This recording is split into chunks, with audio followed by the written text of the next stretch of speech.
Another edition of Riding Home here with Dean Legge and Matt DeBary. Matt, there's not tons of news from signing day to spring practice, but today was an interesting day, this week, I should say, because win totals for the 2019 season have been projected by folks in Las Vegas. And I'll run down the list real quick, and then we'll talk about the Dogs. Georgia, we'll start with Georgia, I guess. Georgia at 10.5 wins over under. Alabama and Clemson both at 11.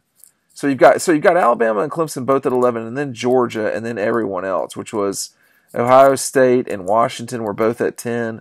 Notre Dame, Michigan, LSU, the Gators, Oregon, Texas at 9.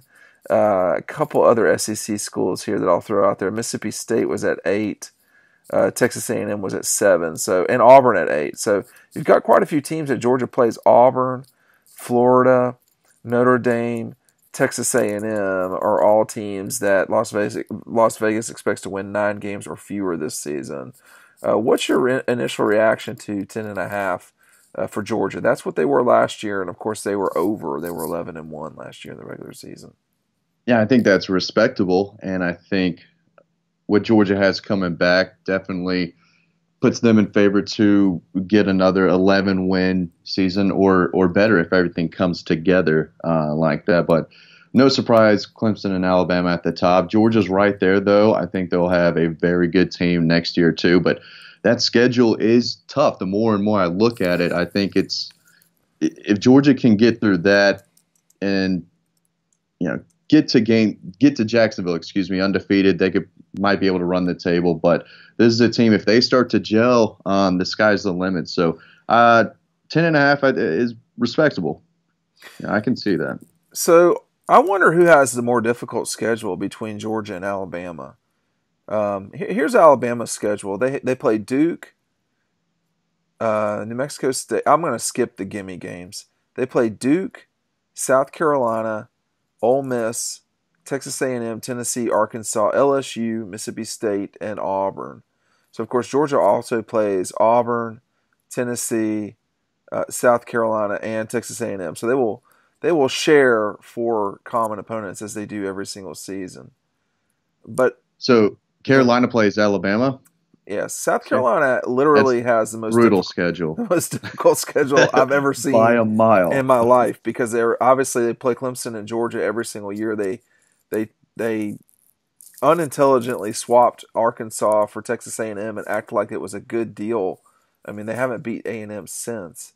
I don't think one Carolina fan is happy about that they have Texas A&M every year. They acted like they were, in 2014 and some of us were saying, this is about the stupidest thing you could ask for. They're completely opposite sides. Not only that. I mean, you're starting to talk about one of the smallest states in the country playing one of the biggest states in the country, and you went from playing another small state to playing Texas.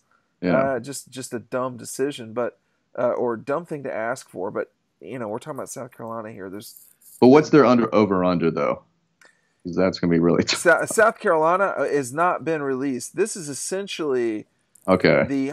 I don't know about higher end, but I could see most of these teams being ranked that were released. I mean, Alabama, Auburn, Boise, Clemson, Florida, Georgia, LSU, Miami, Michigan, Mississippi State, Notre Dame, Ohio State. Oklahoma is at 10.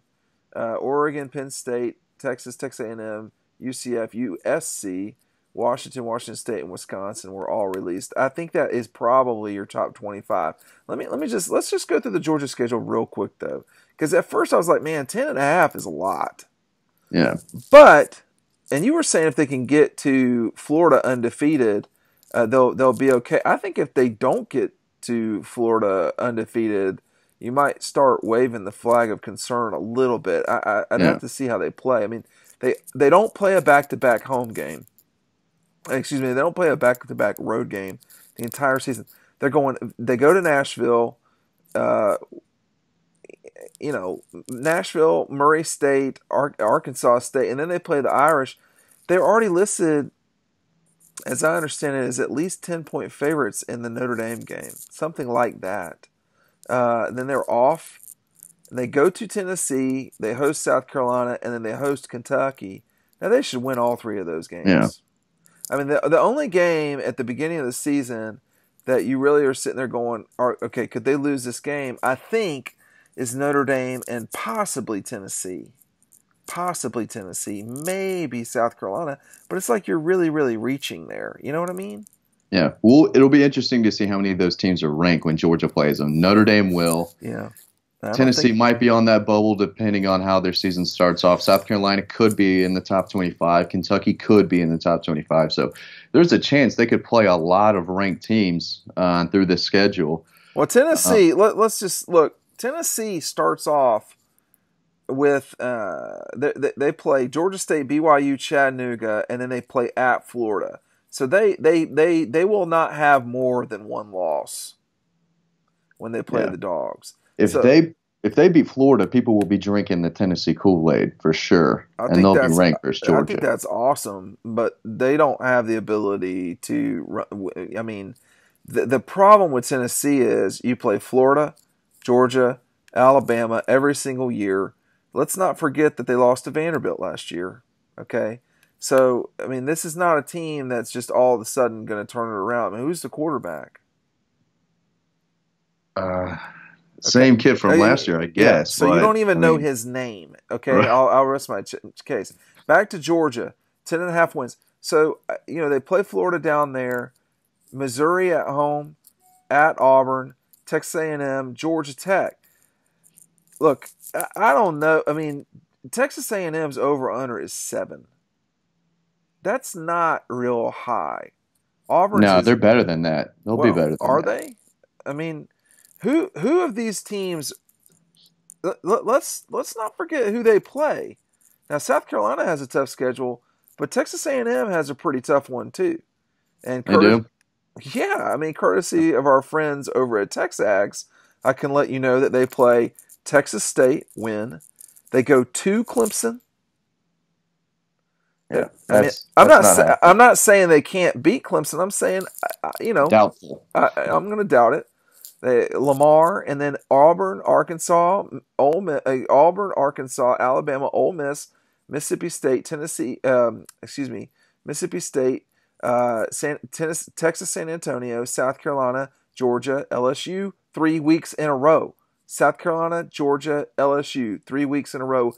The last two are on the road.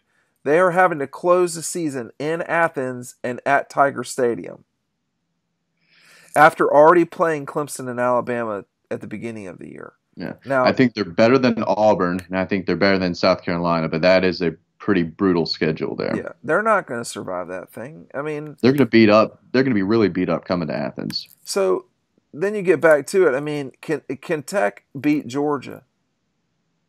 Can Georgia Tech beat Georgia? Is that what you said? Yeah. No. Okay. So you're running down into not so many teams to get to these, which you would need to lose 2 games to bet the under. And my question to you is, who are the most likely 2 games? Is it Notre Dame, Florida, or is it Florida, Auburn? Because none of the rest of these are appealing to me as it relates to that. I mean, I don't think Auburn's going to be very good, but I think it's always tough to play over there, and I think there's a better chance of them beating Notre Dame at home than Auburn, who could find a way to be playing really well for 3 weeks in a row and get their groove going that week.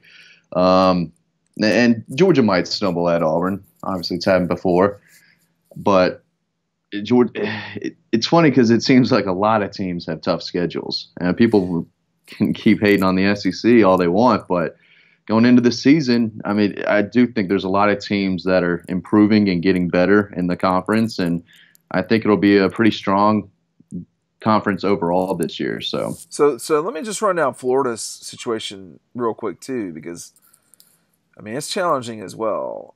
They play Miami to open the season on August 24th, so they'll play the week before everyone else.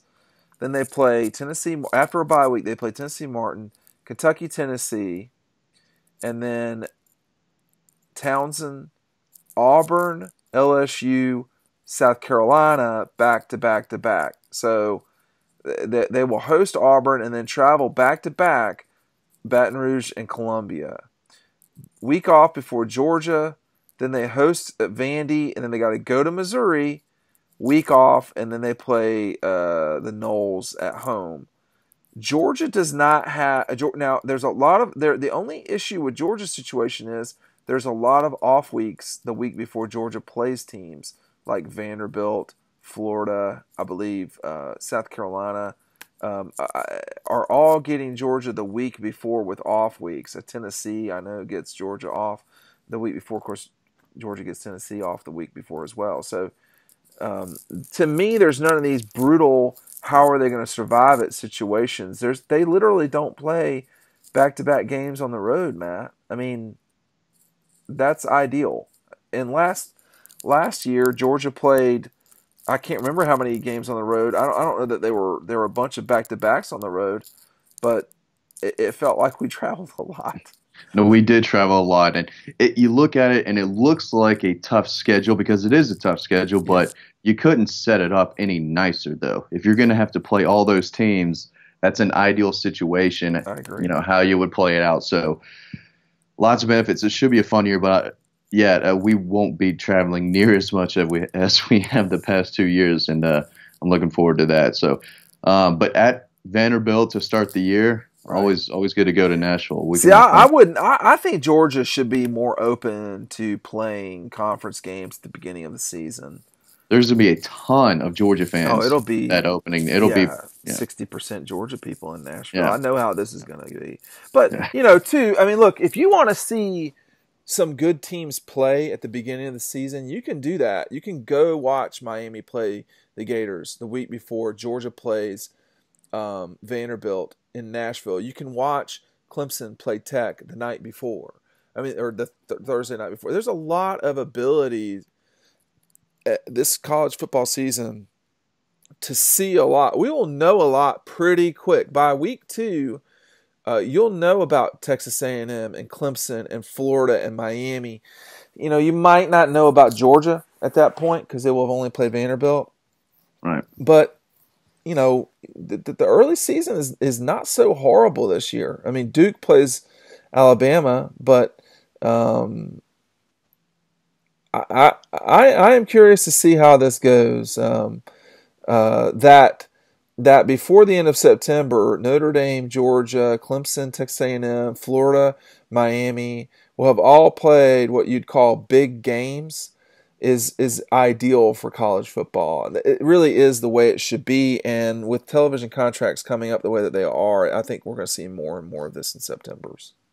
Yeah, I like Miami, Florida. I mean, that's awesome. I mean, it's kind of like Clemson, Georgia rivalry, but not maybe a rivalry type of games, but the players and the fans are really into it. So, yeah, I'm looking forward to it. It should be pretty good. So, yeah, we'll see when Central Florida gets the Florida game. That thing has been goofed up forever, and you would have thought. No, go ahead. You would have thought that they would have played one another at the regular season by now, but it hasn't happened. I don't think Florida is going to do that. Florida has no incentive to play the likes of Central Florida unless they're doing a 2-for-1, and Central Florida shut that down, as has been reported. So, if you're Georgia, you don't play. Why would you play Georgia State? And it's not the same thing, but it's in the same universe. So I don't know who of all the teams that are left out there that Georgia has not yet played in the regular season, or anyone that you would like to see them play here soon in the regular season. Who have they missed that you'd like to see them play? Southern Cal would be pretty cool. Michigan would be pretty cool. They play Oregon soon, right? They do play Oregon soon. 2 years? This year coming up would have been the season they would have played Ohio State, which would have been very interesting. That would have been really cool. They played Penn State. Not in the regular season. That's right. Happy Valley would be a pretty cool place to go to. I'm not sold on Michigan Stadium. I don't think it's that cool. The big house. There's nothing cool about it. It's just big and round. Are you gonna? Cool. I feel like we should end this here soon because I can tell where your mind is going here. You're gonna start. It's something I've always thought about that I wanted to throw out there. It's overrated. The big house is overrated. That's all. I think you'll get a lot So, of people agreeing with you on here just because they just don't like Michigan for whatever reason. But oh well. Okay, the Dogs are 10. Over under is set at 10.5, just like it was last season. We'll see how they go. Thanks for listening to another edition of the round table of Riding Home here on Dog Post. Go check out the site dawgpost.com. Thanks for listening.